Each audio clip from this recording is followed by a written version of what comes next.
कोई बंदा वो क्या हो जाए बापू। संत है वहां के मुरारी बापू, गुजरात के।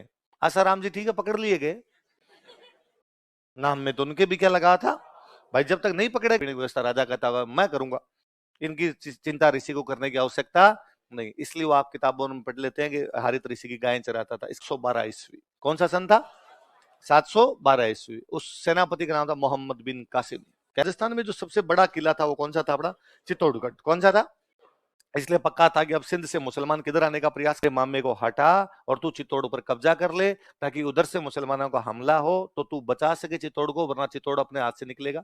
मां जिस मुकाम तक पहुंच, ये थोड़ी आप बेटे बेटे को मैं पढ़ा था 18 घंटे तब जाके सिलेक्शन हुआ, ऐसे नहीं होता है भाई सब सिलेक्शन। नाम हमने लिखा बापा रावल, मैं कह रहा हूं वास्तविक नाम क्या था? कल।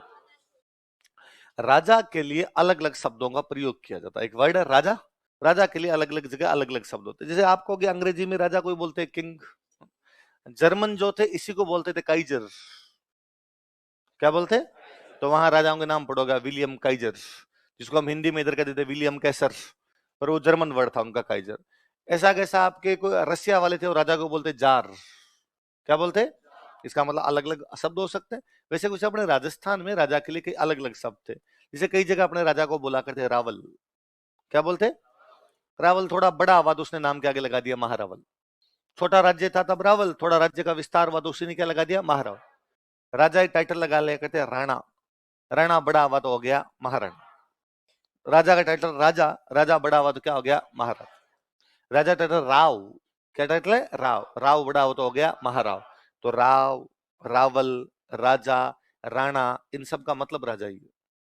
सबका मतलब क्या है? तो यदि रावल नाम लगा हुआ, इसका मतलब रावल का तो मतलब क्या हो गया? राजा। तो काल भोज एक राजा था, इसलिए उसके नाम क्या क्या लगना चाहिए? रावल।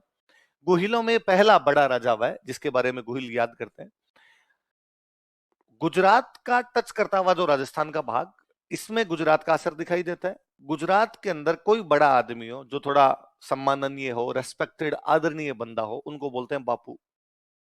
क्या बोलते हैं? कोई रेस्पेक्टेड बंदा होगा उसको क्या कहते हैं? बापू। महात्मा गांधी इसीलिए बापू है क्योंकि गुजराती है, इसलिए नहीं कि बूढ़े हैं। वो गुजराती है इसलिए क्या कहा जाता है? बापू कहा जाता है। इसलिए कभी आप गुजरातियों के यदि बातचीत को नोटिस करेंगे, गुजरातियों के कमेंट्स नोटिस करेंगे, तो सारे रविंद्र जडेजा को बापू कहते हैं। कि रविंद्र जडेजा कहाँ का? गुजरात का। गुजरात में कोई बंदा वो क्या हो जाए? बापू। संत है वहां के मुरारी बापू, गुजरात के। आसाराम जी ठीक है, पकड़ लिए गए, नाम में तो उनके भी क्या लगा था भाई, जब तक नहीं पकड़े गए थे पूरी दुनिया धोख रही थी। तो क्या हंसना है इसके अंदर? जब तक नहीं थे तो लोगों के घरों में अपने किसी रिश्तेदार के मिल जाएंगे, थे लोगों के घरों के अंदर थे और सब बापू ही कहते थे। तो उनके नाम क्या, बापू क्यों है? काम क्या किए क्या नहीं किए, गिरफ्तार हुए, पर उनके नाम क्या बापू क्यों है? क्योंकि किससे बिलोंग करते हैं? गुजरात। किससे करते हैं? तो गुजरात में कोई रेस्पेक्टेड बंदा टाइप का होता है, उसको क्या बोलते हैं? बापू। शायद तक उस वीडियो के अंदर भी होगा जिसमें वर्ल्ड कप इंडिया हार गई और उसके अंदर मोदी जी जब वो खिलाड़ियों से मिल रहे हैं तो रविंद्र जडेजा के साथ वही करे और कहा बापू। तो बापू, बापू का मतलब भी वहां पर क्या होता है? रेस्पेक्टेड, कोई आदरणीय बंदा। इसलिए देवताओं के लिए भी वहां एक वर्ड था। देवताओं को इस गुजरात का टच वाला पूरा जो राजस्थान और गुजरात है वो कहता बाप जी। क्या कहता है? बाप जी। इसलिए आज भी इधर थोड़े पश्चिमी राजस्थान में भी, थोड़ा इधर आपका मेवाड़ साइड में किसी मंदिर जाके आएंगे, कोई पूछ ले कहां जाके, बाऊसी, बाऊजी, बाऊसी, तो ये वास्तव में बाप जी था। बाप जी अपना बाऊजी बन गया, बाऊसी बन गया, वैसे बन गया। राजा अपने आप में भगवान का रूप माना जाता था। राजा को मेवाड़ वाले बोलते रावल। क्या बोलते? तो रावल कौन है? बाप जी। बापू रावल है, बापू मतलब रिस्पेक्टेड बंदा। बाप जी रावल, बाप जी रावल, बाप जी रावल कहते कहते क्या हो गया? इसलिए अभिलेखों में बाद में किसी बापा रावल का बेटा पोता पड़पोता जब हुआ तो उसको पूछा भाई अभिलेख लिखवा रहे हैं, तेरे पिताजी का नाम लिखवा आगे तेरे पिता। उसने कहा मेरे पिताजी है, मेरे पिताजी है। उसके अरे सबसे पहले तो हमारे बाप जी रावल थे, मुख्य यही था। तो बाप जी रावल का नाम आया नहीं, सब जगह बाप जी रावल। वो बाप जी रावल होता था, कई जगह बप्पा रावल हो गया, कई जगह वही क्या हो गया? बापा रावल। ये तो बहुत बाद में जब सारे अभिलेख एक साथ रख के पढ़े तो समझ में आया कि यार कई जगह बापा रावल नाम लिखा हुआ, कई जगह इसी बंदे का नाम लिखा हुआ है कालभोज। क्या लिखा हुआ है? तो समझ में आया कि इसका नाम तो क्या रहा होगा? कालभोज। क्योंकि राजा को बोलते थे रावल, रेस्पेक्टेड राजा, इसलिए नाम क्या क्या लग गया? बापा। इसलिए क्या हो गया? बापा रावल। तो बापा रावल कोई नाम नहीं है और रेस्पेक्टेड होने की वजह से कालभोज को क्या बोलने लगे थे? बापा रावल। पर वो इतना फेमस हुआ कि कालभोज तो दब गया, इसलिए पढ़ना पड़ता है कि बापा रावल का वास्तविक नाम क्या था? संत आदमी थे हरित ऋषि, बापा रावल उनकी सेवा कर दिया करता। अक्सर आप किताबों में यूं पढ़ते हैं कई जगह कि बापा रावल हारित ऋषि की गायें चराता था, और फिर कोई स्टूडेंट को ये लगता है कि सुबह सुबह लकड़ी लेके निकलता, गायें चरा के शाम को वापस आता ना। इसका मतलब ये नहीं होता। मैं कई बार यूं एग्जांपल देता हूँ कि आज 5-6 साल पहले हमारे गांव साइड में अकाल पड़ गया। मेरे पापा टीचर है। पापा के दिन शाम को फोन आया, तो मैं ये नॉर्मल उनसे बात कर रहा था कि और गांव के क्या हालचाल, तो उनका यार इस बार गांव में हालत खराब है। कैसे? यार बारिश हुई नहीं, तो फसलें वसलें तो एकदम ही अपने नहीं है, भाई बारानी जमीन है, पूरी बरसात पे डिपेंड करती। मगर भाई वो तो नहीं हुई, नहीं हुई, क्या इलाज है, वैसे ही अपने यहाँ 2 साल फसल नहीं होती, 1 साल राम जी राजी होती है तब होती है अपने तो उनका यार और तो कोई असर नहीं पड़ेगा, पशु मर जाएंगे यार। कैसे? तो पशुओं के खाने पीने के लिए कुछ बचा ही नहीं। खेतों के अंदर कुछ होता है हरा, तो पशु भी इधर उधर जाके चर लेते हैं कहीं पर। अब जब खेतों में किसी खाने के लिए नहीं है, घास ही नहीं हो रही है कहीं इधर उधर, तो पशु तो बेचारे मरने। मनुष्य तो जुगाड़ कर लेगा, पर पशु कहाँ जाएंगे? फिर जिन्होंने जो घर में पशु है उनको तो लोग कहीं ना कहीं से ला के खिला देंगे, जो पशु आवारा निकाल रखे हैं वो तो पूरे मरेंगे। मगर हाँ ये तो रखा है। तो उन्होंने मेरे कहा कि यार मैं ये सोच रहा था कि जो जितने पशु गौशाला के अंदर है इनके लिए चारे की व्यवस्था कर देते, कर दो। तो मेरे पापा ने वहां चारे की व्यवस्था कर दी। तो गांव वालों ने कहा कि भाई इस बार है ना मास्टर जी ने पशु चराए। मास्टर जी ने, इसका मतलब ये नहीं मेरे पापा सुबह सुबह गाय लेके जाते हैं। इसका मतलब उनके लिए चारे की सेम है। एक राजा है, एक ऋषि है, उस ऋषि के पास खूब सारे पशु होंगे, उन पशुओं के खाने पीने की व्यवस्था राजा कहता होगा मैं करूंगा।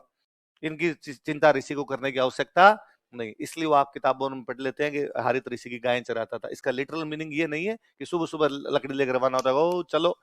राजा है राजा, उसके काम करने के लिए 100 आदमी रहे होंगे आगे पीछे। हरित ऋषि जब मरने लगे तो हरित ऋषि ने बापा रावल को कहा कि भाई तू ठीक है यार, अपने गायों वायों का इधर ठीक देख लेता है, मांग जो मांगेगा वो मिलेगा। बापा रावल वहां का छोटा राजा, इतना बड़ा राजा नहीं रहा होगा शुरुआत में कोई, तो उसने कहा महाराज थोड़ा साम्राज्य का विस्तार हो जाए, थोड़ा ढंग का राजा बन जाऊं तो ठीक रहे।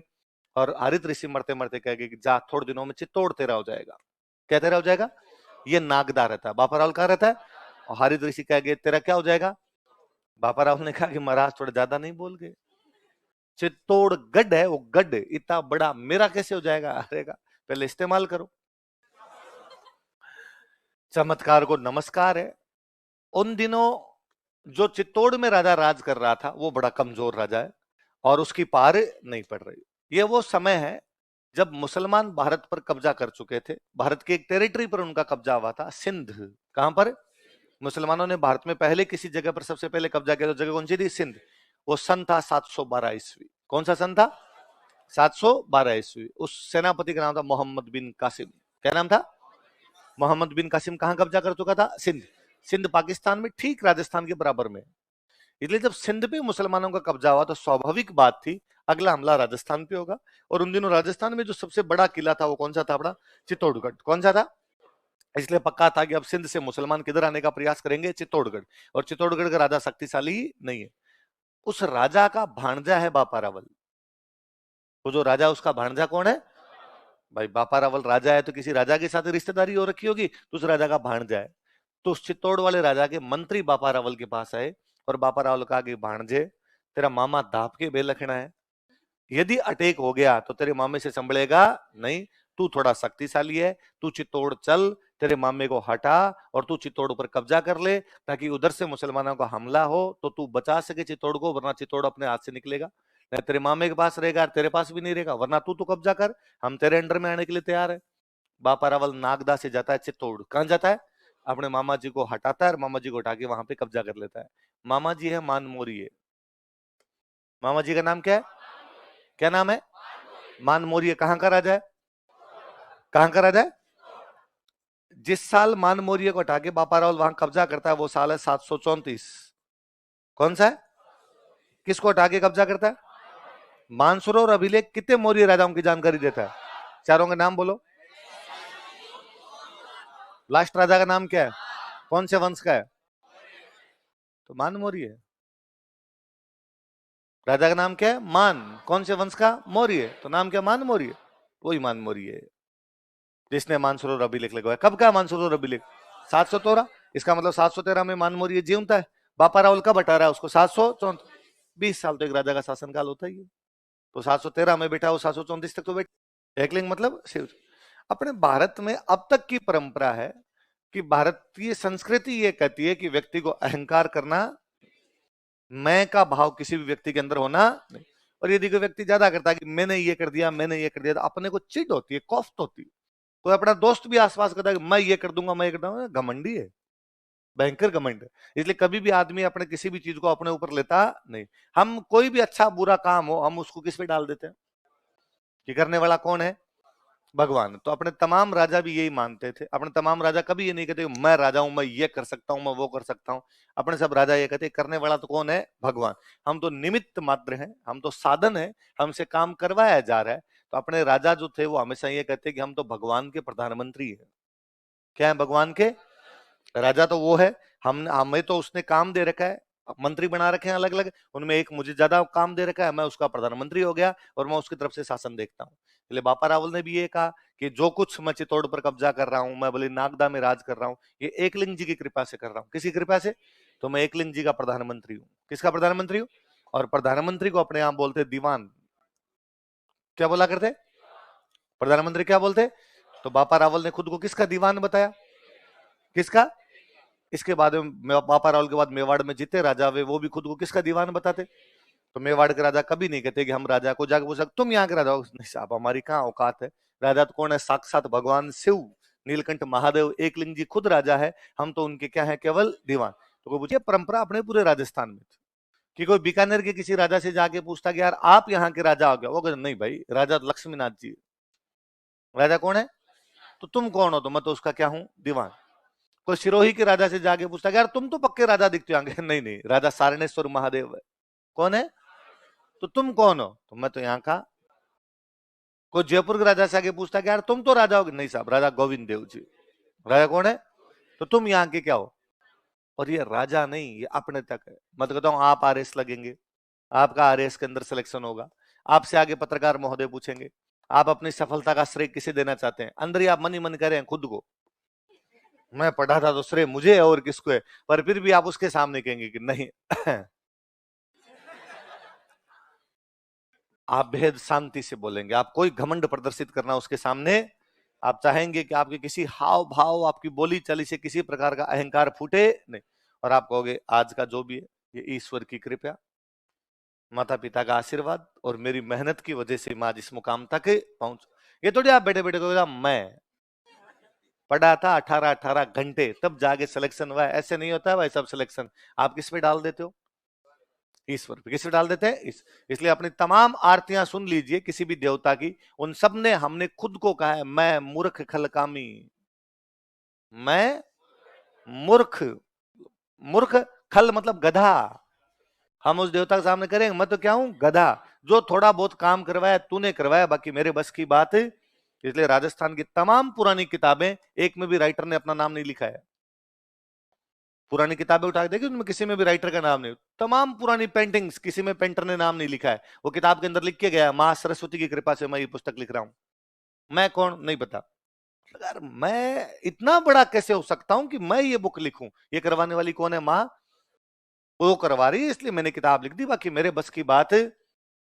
आज दिन तक मगर उसकी साधारण राजा को छोड़िए, अपने पापा खेती कर रहे हैं गांव में, और यदि गांव में कभी फसलें बहुत अच्छी हो जाए, फसलें अच्छी होने का कारण ये है कि पापा सुबह 6 बजे गए होंगे खेत में, शाम तक वहां काम किया होगा, दोपहर में भी काम किया होगा, तब फसलें अच्छी हुई।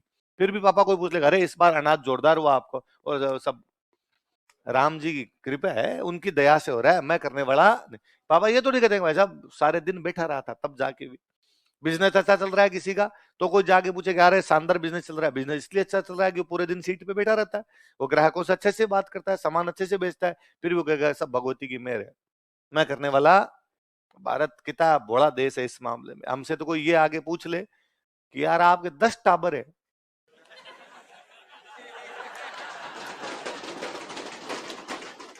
हमने भाई साहब बायोलॉजी को फ्लॉप कर दिया है। तो एक्स गुणसूत्र वाई गुणसूत्र नाम की कोई चीज, जो कुछ है वो। चित्तौड़ पे कब्जा किया था बापा रावल ने। कहां कब्जा किया? चित्तौड़। चित्तौड़ में सूर्य मंदिर बनवाया था। क्या बनवाया? तो जब बापा रावल ने बनाया तब तो सूर्य भगवान की मूर्ति रखी होगी। बाद में चित्तौड़ पर इतने अधिक हमले हुए कि किसी आक्रमणकारी ने वो सूर्य भगवान की मूर्ति तोड़ दी। तो उस समय जो लोग थे उन्होंने इसके अंदर लाके कालिका माता की मूर्ति रख दी। किसकी रख दी? तो अब यदि आप चित्तौड़ के किले में जाएंगे तो कालिका माता का मंदिर है। किसका है? और उस कालिका माता मंदिर के लिए कहा जाता है किसी टाइम में किसका मंदिर था, सूर्य का, और बनाने वाला कौन था, बापा रावल। हम कहते हैं कि गोहिल वंश का पहला जो बड़ा राजा हुआ था वो था बापा रावल। तो अपने से पूछे यार तुम्हारे पास ऐसा क्या एग्जाम्पल है कि बड़ा था और पहले वाले बड़े नहीं थे, तो हम कहते हैं बापा रावल से पहले किसी भी राजा के हमें सोने के सिक्के नहीं मिलते।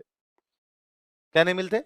पहली बार मेवाड़ में गोहिलों में किसी राजा के सोने के सिक्के मिले तो राजा कौन है, सोने के सिक्के चला रहा है, इसका मतलब राजा बड़ा है। पहले वाले इतने संसाधन संपन्न नहीं रहे। बापा रावल को लोग चित्तौड़ क्यों लेके गए थे? मैंने अभी कहानी बताई, बापा रावल को चित्तौड़ क्यों लेके गए थे? चित्तौड़ की रक्षा के लिए। चित्तौड़ की रक्षा किससे करनी है? मुसलमान आक्रमणकारी आ रखे उनसे, उन्होंने कहां कब्जा कर रखा है? सिंध। कहां कर रखा है? उन दिनों मुसलमानों का जो सबसे बड़ा अड्डा इंडिया के पास पड़ता था वो था अफगानिस्तान में गजनी। कौन सा था? तो ये ज्यादातर जो अटैक हो रहे थे किस साइड से हो रहे थे? गजनी। तो गजनी वाली एक टीम इधर आपने इधर कब्जा कर गई, मान लो आपके सिंध की तरफ कब्जा कर गई, अब उनके आने की संभावना किधर है? चित्तौड़। तो बापा रावल को लगा कि जब तक हम गजनी वालों को हराएंगे नहीं तब तक खतरा हमेशा मंडराता रहेगा। इधर छुटपुट अटैक होने शुरू हुए थे। बापा रावल यहाँ से उनको हराना शुरू करता है, गजनी तक छोड़ के आता है। कहां तक छोड़ के आता है? वो गजनी के राजा को चेंज कर देता है, गजनी के राजा को हटाता है। गजनी का राजा था सलीम। कौन था? सलीम को हटाता है और वहां अपने भांजे को राजा बना देता है। किसको बना देता है? किसी भांजे को। अपने भांजे का नाम वाम नहीं मिलता अपने को, पर कहते हैं कि सलीम को हटा के वहां किसको राजा बना के आ गया था? भांज। कहां का राजा हटा के? गज। कहां का राजा हटा के? मुसलमान राजाओं को हरा रहा था। यदि वो ना हरा पाता तो हिंदुओं के राज्य में अंधकार आ जाता। हिंदुओं के राज्य में सूरज लाने वाला कोई बंदा है तो वो कौन है? बापा। भाई यदि हार जाते, उधर वाले गजनी वाले जीत जाते तो हिंदुओं का राज्य क्या हो जाता? समाप्त। तो हिंदुओं के क्या हो जाता? अंधेरा। तो हिंदुओं के राज्य में अंधेरे को दूर करने वाला, सूरज लाने वाला कौन है? बापा रावल। इसलिए उपाधि क्या हो गई? हिंदू सूरज। क्या उपाधि हो गई? हिंदू। बापा रावल ये जानता था कि यार अकेले पार पड़े नहीं पड़े, इसलिए बापा रावल ने आसपास के जो बाकी राजा थे, उस समय के छोटे मोटे जो राजा थे, उनका गठबंधन बनाया। क्या बनाया? उन सबको साथ में लेके और गजनी तक गया था हराने के लिए। वो जानता था कि यार नहीं मिली जुली शक्ति होगी, ज्यादा शक्तिशाली हो जाएंगे। अपने सारे राजाओं को साथ में लेके गया, सारे राजाओं का गुरु हो गया। इसलिए क्या बोलते हैं? क्या बोलते हैं? अपने चारों तरफ के राज्य उसने जीत लिए थे, अपने आसपास में सबको उसने हरा दिया था। चारों तरफ के राज्यों को जीतने को हिंदी में बोलते हैं चक्रवर्ती। क्या बोलते हैं? भगवान राम चक्रवर्ती सम्राट थे। कैसे सम्राट थे? जिन्होंने चारों तरफ की दिशाएं जीत ली, उनको क्या बोलते हैं? चक्रवर्ती। तो मेरे को याद है हम छोटे थे तब दादाजी ने कहानी सुनाया करते, तब कहते कि भगवान राम चकवे राजा। भगवान राम कैसे राजा थे? चकवे का मतलब जिन्होंने चारों तरफ की जमीन जीत ली। वैसे वैसे बापा रावल चारों तरफ की जमीन जीत गए, इसलिए क्या बोलते हैं? आ गया। तो ये हिंदी में होता तो क्या होता? चक्रवर्ती। ये अपने राजस्थानी, इसलिए क्या हो गया? चकवे। तो क्या क्या उपाधियां हुई बताओ? हिंदू सूरज। मुसलमान राजाओं को हरा रहा है इसलिए हिंदू सूरज। राजाओं का गठबंधन बना रहा है इसलिए राजगुरु। चारों दिशाएं जीत लेता है इसलिए। बापा रावल बेहद इंटेलिजेंट बंदा है। बुढ़ापा आया, बापा रावल को लगा कि बस सब खूब राज कर लिया, तब अपने बेटे को राजा बनाया और खुद सन्यासी बन गया था। बेटे का नाम था खुमान। क्या नाम था? क्या नाम था? लिख लो।